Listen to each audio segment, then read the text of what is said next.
Contes de fées en français. La cloche magique.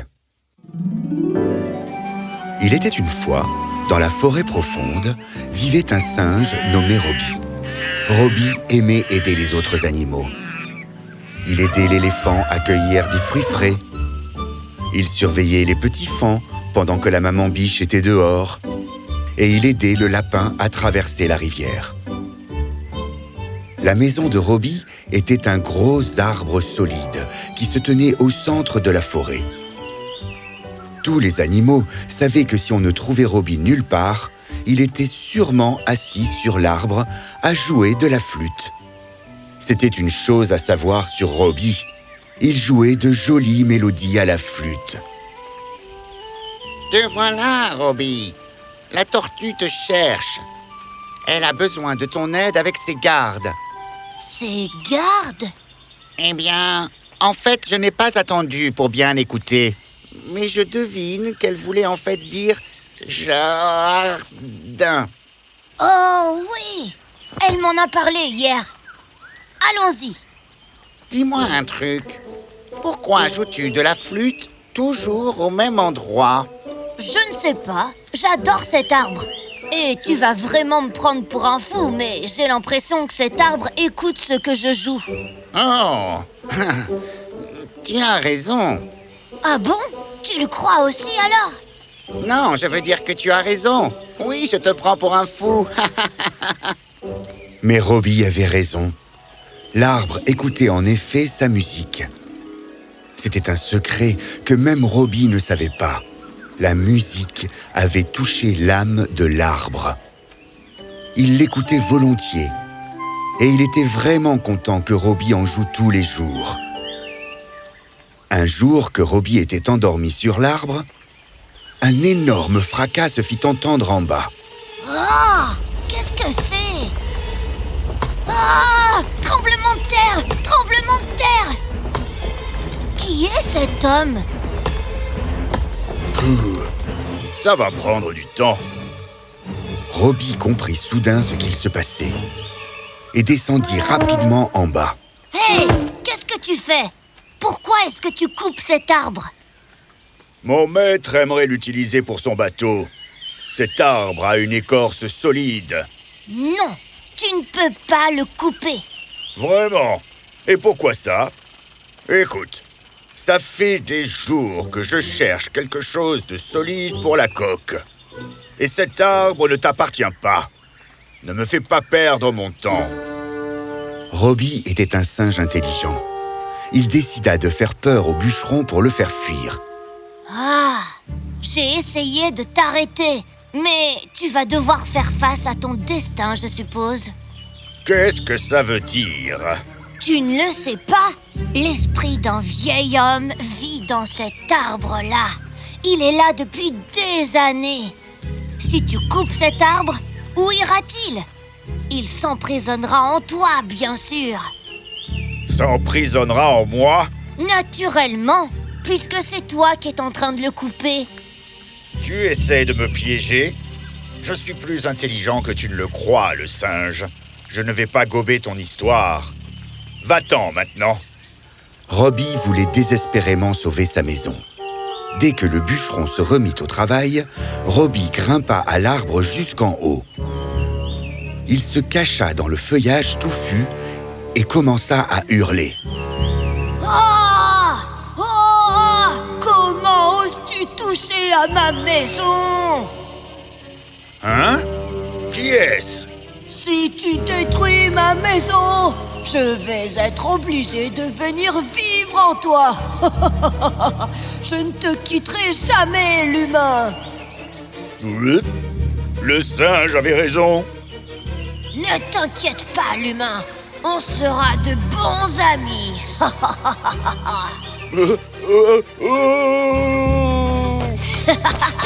Tu es pressé, mon ami? Et ton bateau, alors? Juste quand Roby se moqua du bûcheron, l'arbre devint vivant. Roby. Oh! Es-tu vraiment l'âme d'un vieil homme? C'est ça? Et donc, Donc tout ce temps j'ai dormi sur l'âme d'un vieil homme, est-ce que c'est correct? Non, Robbie, je ne suis pas l'âme d'un vieil homme. Enfin, je suis vieux, mais je suis l'âme de cet arbre. Ta musique m'a ramené à la vie. Tu es un gentil petit singe, Robbie, et je te suis reconnaissant.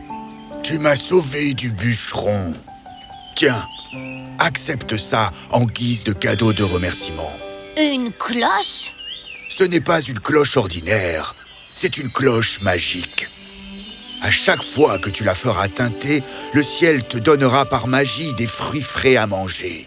Oh, waouh! Cela m'aidera beaucoup, ainsi que les autres animaux de la forêt. Oui, en effet. Mais souviens-toi, Robbie, tu ne peux faire sonner cette cloche qu'une fois par jour. D'accord, je m'en souviendrai. Merci, l'arbre. Robbie courut appeler ses autres amis dans la forêt. Cochonou, le renard, Ellie, venez tous ici, venez. Qu'est-ce qu'il se passe, Robbie? Je prenais mon bain. Robbie raconta toute l'histoire. Les animaux étaient tous surpris. Ils ne pouvaient pas croire que l'âme de l'arbre était devenue vivante. Tu as fait ce qu'il fallait, Robbie. Nous sommes tous très fiers de toi. Les humains doivent réfléchir à 2 fois avant de couper les arbres. Parce que sans forêt, il n'y aurait plus de pluie du tout. Oui, c'est vrai, mais je suis plus excitée par la cloche. Est-ce qu'elle marche? On devrait l'essayer. Oui. On devrait. Oui. Robbie était excité aussi.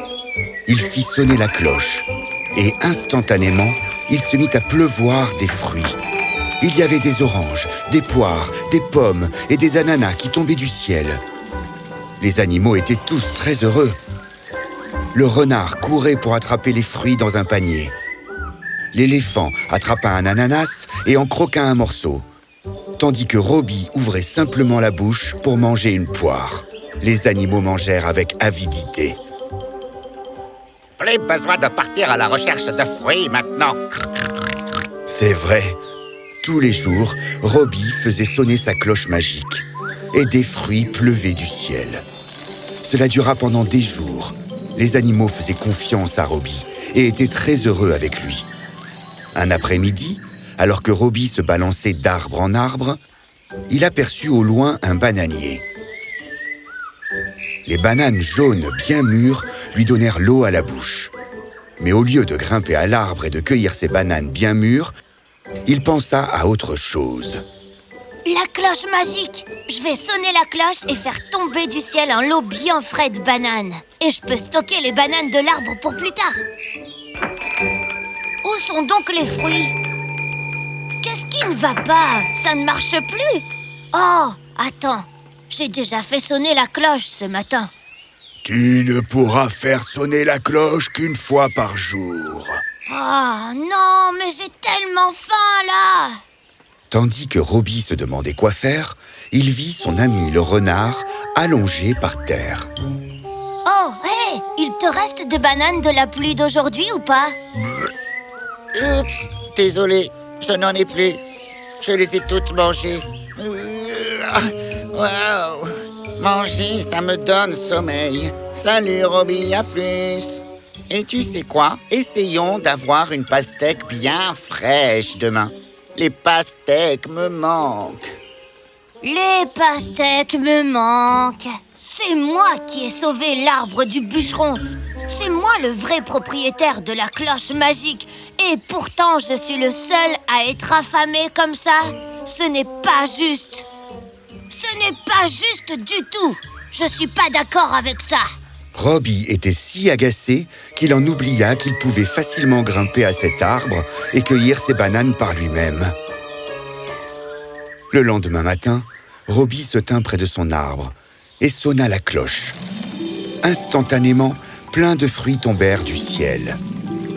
Il en mangea autant que possible et rassembla le reste. Et ensuite, il alla cacher le reste des fruits derrière l'arbre. Robbie, que fais-tu? Tes amis doivent avoir faim.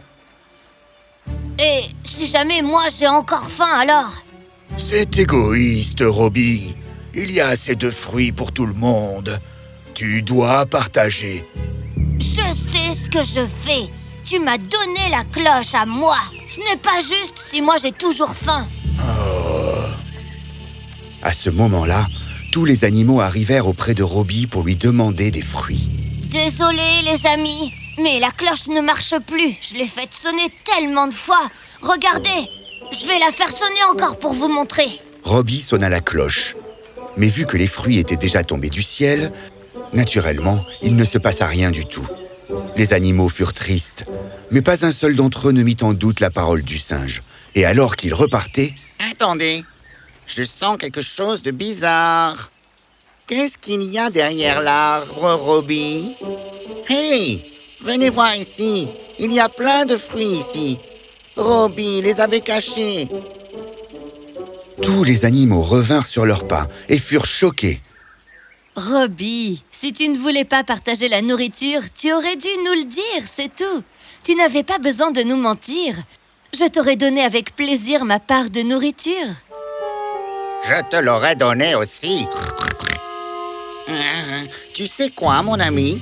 Pourquoi ne mangerais-tu pas tous tes fruits tout seul à partir de maintenant? Nous ne voulons plus rien venant de toi. Quand Robbie vit ses amis partir, il réalisa son erreur et se mit à pleurer. Non, attendez, ne partez pas. Je suis vraiment désolée. J'ai agi en égoïste. Il y a assez de fruits à partager avec vous tous. Et même s'il pleuvait des fruits toutes les minutes, ça ne serait jamais pareil si je ne pouvais pas les partager avec vous. S'il vous plaît, pardonnez-moi. Robbie, tout va bien. On te pardonne.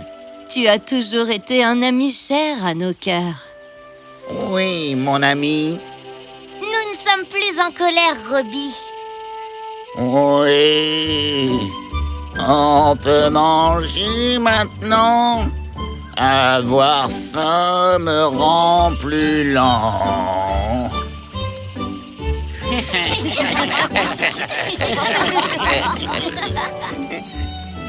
Tous les animaux partagèrent les fruits et mangèrent jusqu'à ce que leurs estomacs soient pleins. Robbie n'utilisa plus jamais la cloche pour ses seuls besoins égoïstes. Fin.